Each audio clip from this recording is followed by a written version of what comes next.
এই হচ্ছে তোমাদের ডেপুটেশন পেপার, তোমরা নিজের চোখে দেখে নাও যে ডাব্লিউপি কনস্টেবল এবং নোটিফিকেশন যাতে দ্রুত বের করা হোক তার জন্য ডেপুটেশন। নমস্কার, আমি হাসিবুল মোল্লা, চিরঞ্জিত স্যারের স্টুডেন্ট।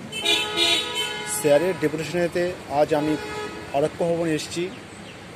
ডব্লিউবি আপকামিং ভ্যাকান্সি কবে আসছে, কেপি ভ্যাকান্সি কবে আসছে, সাথে কেপি এসআই পরীক্ষা কবে হতে চলেছে, তার জন্যে আজ ডেপুটেশনের মাধ্যমে স্যারের কথা অনুযায়ী আজ আরক্ষ ভবনে এসেছি।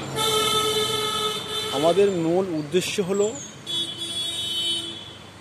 যে 1/1/2023 অনুযায়ী যে ডব্লিউবিপি ভ্যাকান্সিটা আসছে কি সেই অনুযায়ী আজ আমরা পিআরই বোর্ডে এসেছি কিছু তথ্য কথার জন্য।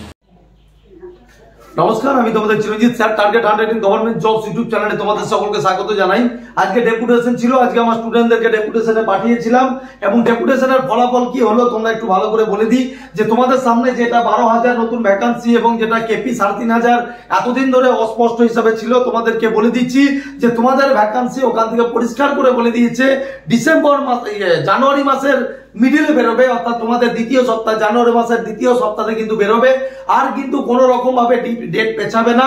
আর এতটা দেরি হলো তার কারণ হিসাবে ওনারা বলেছেন যে তোমাদের যে রিজার্ভেশন পলিসিতে তোমাদের যে ইডব্লিউএস ভ্যাকান্সি ছিল সেইটা নিয়ে, সেটা রিজার্ভেশন পলিসি নিয়ে একটু সমস্যা ছিল, সেই কারণে তোমাদের কিন্তু বেরোতে দেরি হয়েছে।